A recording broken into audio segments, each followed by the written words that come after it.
Hey guys, thank you udah klik video ini.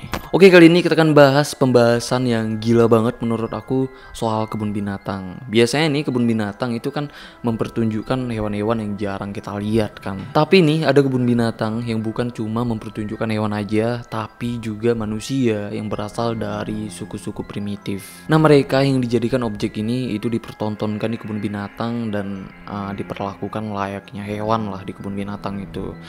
Cuman karena adanya perbedaan fisik. Dan ini pernah terjadi di beberapa negara yang menurut aku ini miris banget, yang pernah dilakukan segelintir orang yang seolah membuktikan kalau mereka orang yang beradab itu boleh memperlakukan suku-suku primitif yang layaknya hewan di kebun binatang.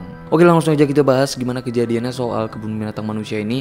Tapi sebelum kita masuk ke pembahasannya, kayak biasa bagi kalian yang belum join dengan kita para rescribers di sini, kalian bisa join dulu pastinya dengan subscribe channel ini, karena di sini kita bakal terus bahas hal-hal yang creepy. Oke, yang pertama, ota benga. Nah, kejadian yang pertama, manusia yang dipamerkan di kebun binatang itu dialami oleh seorang lelaki yang bernama Ota Benga yang berasal dari suku primitif Mbuti yang ada di Kongo, Afrika. Dia ini dipamerkan di kebun binatang yang ada di New York yang bernama Drong Zoo pada tahun 1906. Yang mana saat itu dia ini emang ditempatkan di sebuah kandang yang di dalam kandang itu emang ada beberapa spesies simpanse. Bahkan di kandangnya juga itu ada penjelasan spesiesnya juga. Biasanya kalau kalian ke kebun binatang, kalau kalian lihat ada kandang hewan, itu pasti ada penjelasan hewannya kan, misal kayak jenis hewannya apa, biasanya hewannya itu ekosistemnya di mana, pokoknya model kayak gitulah.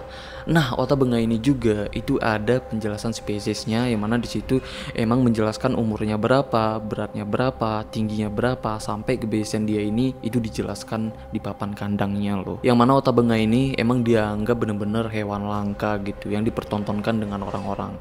Padahal kan dia manusia juga gitu, sama dengan orang-orang yang beli tiket yang ngeliat Ota Benga ini di kebun binatang itu. Nah, jadi soal awal mulanya kenapa bisa Benga ini ada di Amerika dan dipertontonkan di kebun binatang yang ada di Amerika. Nah, awalnya Benga ini dibeli oleh seorang pemburu atau pemborong satwa yang bernama Samuel Philip Venner, yang mana tugasnya Venner ini emang nyari satwa-satwa liar di Afrika gitu, yang mana itu tujuannya untuk dipamerkan di kebun binatang dan sirkus yang ada di Amerika Serikat. Nah, tapi nih di tahun 1904 Venner ini balik ke Amerika itu bukan bawa satwa loh, tapi malah dia ini bawa seorang anak lelaki yang berasal dari suku primitif yang berasal dari Afrika, yaitu Ota Benga ini. Yang mana awalnya Ota Benga ini itu statusnya sebagai budak, karena Venner ini emang beli Ota Benga ini dari perdagangan budak Afrika. Yang mana awalnya tujuannya itu bagus, karena Venner ini maunya nantinya kalau Ota Benga ini akan ngurusin hewan-hewan yang ada di Drong Zoo. Karena Benga ini emang berasal dari suku primitif yang berasal dari Afrika, jadi mereka nganggapnya kalau Benga ini lebih efektif gitu buat ngurusin hewan-hewan yang ada di Drong Zoo, khususnya simpanse, dibandingkan orang Amerika itu sendiri. Nah, jadi tugasnya awalnya dia ini cuman ngurusin simpanse gitu yang ada di Drong Zoo. Yang awalnya juga dia ini emang dibebaskan keluar masuk kandang, bahkan dia ini juga itu dibebaskan untuk berinteraksi dengan simpanse yang ada di Drong Zoo. Tapi nih karena Benga ini lebih betah dengan gaya primitifnya dia tinggal dan istirahat di kandang simpanse, jadi kalau ada pengunjung yang ngelihat simpanse itu pasti ada Benga kan di kandangnya. Tapi ini setelah diperhatikan dengan pihak kebun binatangnya, ternyata banyak pengunjung itu malah penasaran dan tertarik dengan Benga gitu dibandingkan dengan simpanse yang ada di Drong Zoo itu. Nah, kenapa pengunjung malah lebih memperhatikan Benga? Itu karena di zaman dulu teknologi nggak semaju sekarang ya. Karena sekarang aja kita pasti pernah ngelihat suku-suku primitif kan, mungkin itu di YouTube, di TV atau di film-film gitu. Yang mana kita kalau ngelihat pun ya kita udah nggak pernah ngelihat sesuatu yang udah pernah kita lihat gitu, biarpun bukan secara langsung. Tapi ini untuk penduduk Amerika di tahun itu, di zaman itu, mereka ngelihat Benga itu bener-bener mereka serasa ngelihat sesuatu yang aneh lah, karena pakaiannya, gayanya, dan giginya juga yang tajam-tajam gitu. Jadi mereka emang bener-bener ngelihat sesuatu yang aneh banget. Makanya nih banyak pengunjung yang malah tertarik ngelihat Benga dibandingkan simpanse. Karena kalau simpanse kan emang biasa, emang ada di semua kebun binatang gitu. Tapi kalau Benga itu nggak semua orang binatang, itu nggak semua orang Amerika bisa ngelihat Benga gitu, atau suku-suku yang macam kayak gitu. Nah, karena kayak gitu akhirnya pihak kebun binatang pun nganggap kalau itu peluang keuntungan. Jadi pihak kebun binatang pun mempersiapkan pertunjukan khusus untuk Benga dan mempersiapkan kandang khusus gitu untuk Benga di kebun binatang itu. Jadi karena Benga ini sulit banget bisa berkomunikasi karena dia ini emang nggak bisa bahasa di sana ya, bahasa Inggris.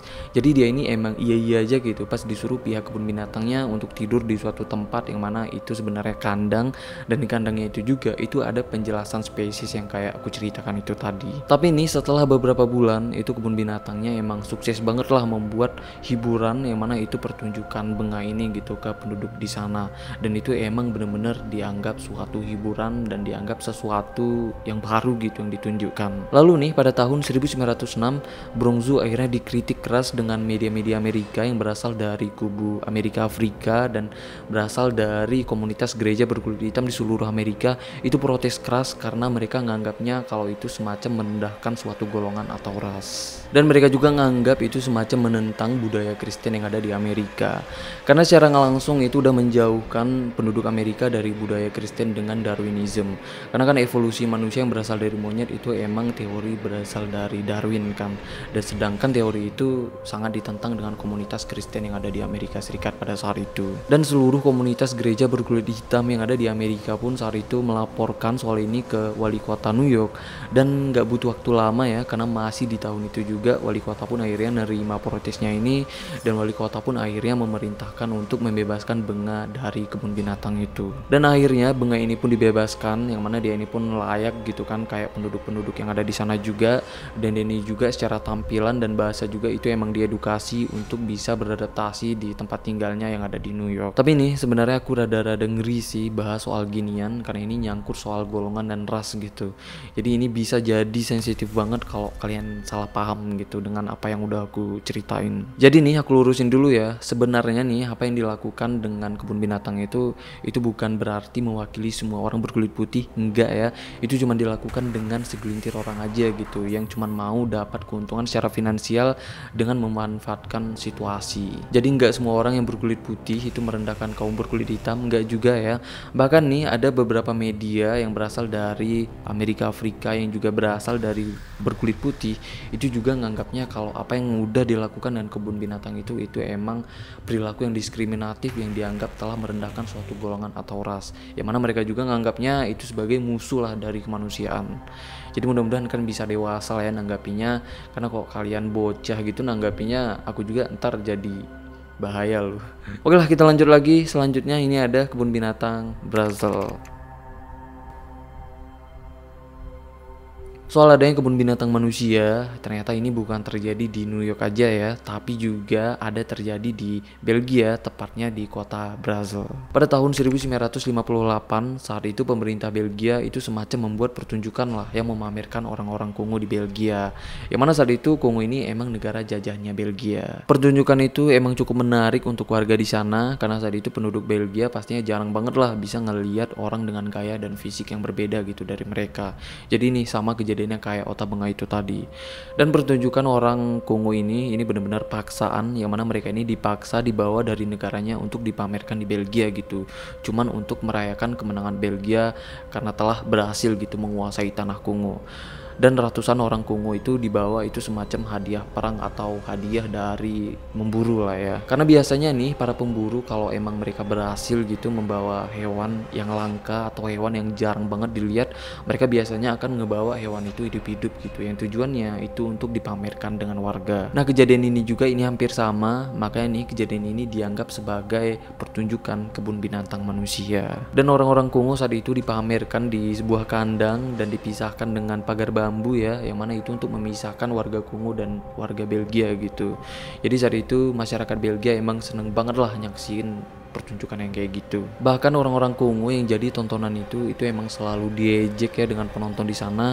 Bahkan banyak juga mereka yang nganggap monyet gitu, karena banyak juga penonton yang ngelempar uang dan pisang. Dan pertunjukan ini pun itu berlangsung selama 2 tahun, mulai dari tahun 1958 sampai tahun 1960. Karena pada tahun 1960 Kongo ini akhirnya berhasil merdeka ya. Karena setelah mereka merdeka itu mereka ini jadi negara yang sah, dan mereka juga itu punya wewenang gitu untuk memulangkan masyarakatnya yang ada di Belgia gitu, yang dijadikan pertunjukan di sana. Tapi soal ini biarpun kita baca di media-media itu banyak orang yang ngejek yang kayak cerita itu tadi ya, banyak orang yang lempar duit dan pisang, tapi aku tetap sih mikirnya itu pasti ada ya orang Belgia yang saat itu mikirnya ini miris banget sih dan ini nggak harusnya terjadi gitu, karena mereka juga manusia kan sama kayak kita, cuman bedanya ya warna kulit dan beberapa bentuk fisik aja gitu yang beda, tapi selebihnya kan sama-sama manusia, sama-sama punya perasaan dan sama-sama punya logika gitu. Ya sih, aku yakin banget pasti nih ada orang yang mikir kayak gitu, tapi mungkin kalaupun ada, mungkin itu minoritas, jadi mereka mungkin gak berani gitu mengaplikasikan, maksudnya menyuarakan kalau itu sebenarnya nggak layak, karena kan ini emang program pemerintah secara resmi gitu di Belgia. Oke, next, selanjutnya kebun binatang manusia di kota St. Louis. Kita balik lagi ke Amerika untuk ngebahas kebun binatang manusia, karena masih ada terjadi hal yang sama di Amerika yang mirip kayak Otabenga itu tadi, tapi ini lebih mengerikan dan lebih miris sih menurut aku dari kejadian Otabenga itu tadi. Nah, kali ini pernah ada kebun binatang manusia juga, itu di kota St. Louis pada tahun 1904 yang juga mempertunjukkan manusia yang layaknya hewan, bahkan itu semacam sirkus manusia gitu. Karena di tahun itu ada seorang pengusaha sirkus dan kebun binatang yang bernama Bontok Tramenhan. Dia ini membawa 1.300 penduduk primitif gitu yang berasal dari Filipina ke Amerika. Dan penduduk primitif asal Filipina itu di sana disebut dengan para Igor, yang mana Igor ini nama dari salah satu suku primitif gitu yang ada di Filipina.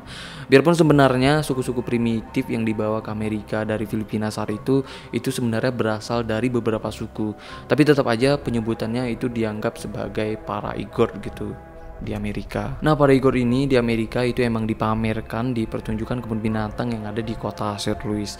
Dengan punggung mereka itu semuanya diikat dan ditempatkan di kandang loh.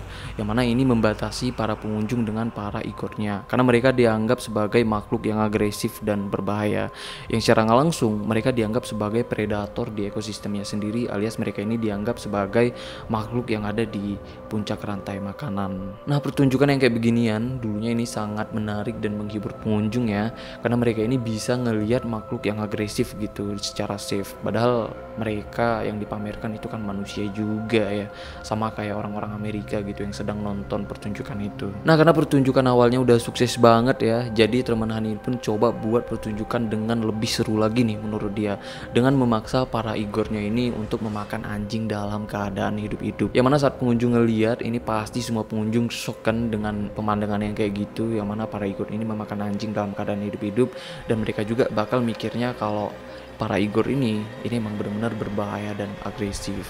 Nah, karena itu ya, karena pertunjukannya ini makin ekstrim, jadi pertunjukan ini pun makin pecah lah, karena penontonnya pun semakin banyak, karena makin banyak lah pasti orang yang penasaran gitu dengan para Igor ini, dan akhirnya Tramenhan ini pun dapat keuntungan yang besar banget gitu secara finansial, yang pastinya itu keuntungan untuk dirinya sendiri. Lalu nih, setahun kemudian pada tahun 1905 Tramenhan ini pun coba buat pertunjukannya itu yang lebih meriah dan lebih menguntungkan untuk dirinya sendiri gitu, dengan mengadakan pertunjukan tour gitu ke seluruh wilayah Amerika Serikat. Dan awalnya turnya ini pun emang lancar banget ya, dan berhasil juga gitu, yang mana ini pastinya mengundang keuntungan untuk dirinya sendiri. Nah, jadi karena pertunjukannya benar-benar sukses ya, jadi Tramenhan ini jadi terkenal lah, jadi banyak juga nih orang-orang yang pengen ngikutin jalan usahanya dia gitu, dengan membuat pertunjukan dengan membeli para Igor dari Filipina. Hingga masih di tahun itu juga Tramenhan ini akhirnya dapat seorang pesaing yang juga punya Igornya sendiri gitu.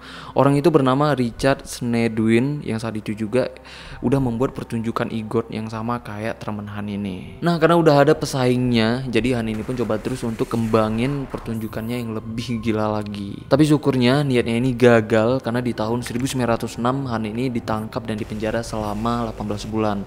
Karena dia ini ternyata enggak menggaji Igornya, bahkan dia ini membiarkan para Igornya ini kelaparan. Bahkan nih banyak juga Igornya yang meninggal karena kelaparan dan kekurangan gizi. Bahkan yang lebih gilanya lagi, itu Igornya yang meninggal ternyata nggak dia kubur loh. Tapi gue nggak tahu sih itu Igor yang meninggal dia kemanain kalau nggak dia kubur. Apakah mungkin dia buang? Tapi kalau emang bener nih dia buang, kejam banget sih. Tremenhan ini. Tapi ini saat Tremenhan ini udah dipenjara dan pertunjukannya juga itu udah gagal total ya, udah nggak ada lagi pertunjukan yang dibikin dengan Tremenhan ini. Jadi pesaingnya dia itu Snydwin itu emang bener-bener jaya banget lah, karena dia ini bisa dengan bebas ngambil lahan pertunjukannya Tremenhan ini. Tapi ini 7 tahun kemudian Snydwin ini juga itu ngalamin hal yang sama gitu dengan Tremenhan ini, karena banyak para igornya juga itu meninggal karena kelaparan, karena emang dibiarkan kelaparan gitu dengan Snydwin ini. Dan Snydwin juga saat itu ditangkap dan dipenjara, dan pemerintah Amerika Serikat saat itu melarang pertunjukan Igor di seluruh wilayah Amerika. Dan para Igor yang saat itu masih berada di Amerika itu emang dipulangkan pemerintah Amerika ke negaranya. Dan sejak saat itu udah gak ada lagi pertunjukan manusia di bawah label kebun binatang dan sirkus. Gimana, serem banget kan zaman dulu? Untung banget nih kita hidup di zaman sekarang, yang mana zaman sekarang itu peradaban yang udah lebih stabil ya dibandingkan zaman dulu. Karena zaman dulu emang belum ada konstitusi internasional kayak hak asasi manusia gitu, yang emang mempromosikan kalau semua manusia itu sebenarnya punya hak yang sama. Dan zaman dulu juga itu orang-orangnya beda dengan orang-orang di zaman sekarang ya, karena orang zaman dulu itu gampang banget lah buat digiring. Kayak kalau ada orang primitif itu dibilang bukan manusia, ya mereka gampang percaya gitu. Kenapa? Karena zaman dulu teknologi nggak semaju dan seluas sekarang gitu. Jadi mereka yang nggak pernah ngeliat suku primitif, ya kalau dibilang itu bukan manusia, mereka percaya aja karena mereka emang belum pernah ngeliat dan belum pernah dapat informasi soal itu. Nah tapi kalau orang zaman sekarang ya gimana ya, informasi itu gampang banget lah karena teknologi udah luas banget dan udah maju banget sekarang. Jadi kita sambil rebahan aja bisa gitu untuk ngeliat apa yang belum pernah kita lihat di HP gitu. Nah jadi beda nih, jadi orang zaman dulu itu gampang buat digiring, makanya nih orang zaman dulu itu gampang banget terhibur dengan pertunjukan yang kayak gitu. Tapi kalau zaman sekarang, kalau emang ada pertunjukan yang kayak gitu, itu kayaknya sebentar aja sih. Banyak juga orang yang risih gitu kan dengan pertunjukan yang kayak gitu yang emang enggak berdasarkan kemanusiaan gitu. Tapi ya soal ini menurut aku itu yang salah bukan Amerikanya, bukan Belgianya, bukan masyarakatnya ya, tapi itu yang salah segelintir orang gitu yang nganggap itu sebagai peluang untuk keuntungannya dia, yang memanfaatkan situasi dan kondisi saat itu. Tapi kalau menurut kalian gimana nih soal kejadian ini, soal kebun binatang manusia ini? Komen aja di bawah karena aku penasaran banget nih dengan semua pendapat-pendapat kalian para risk creepers. Thank you banget nih untuk kalian yang masih nonton di menit ini. Untuk kedepannya serunya kita bahas apa lagi nih? Kalau kalian masih ada ide yang seru-seru untuk pembahasan kedepannya, kalian bisa share aja di kolom komen di bawah atau bisa langsung ke Instagram atau Twitter aku. Oke lah, kalau kalian suka dengan video ini kan bisa like aja dan share juga ke teman-teman kalian yang juga pecinta hal creepy. Karena pembahasan ini seru banget dibahas bareng teman. Oke, bye bye.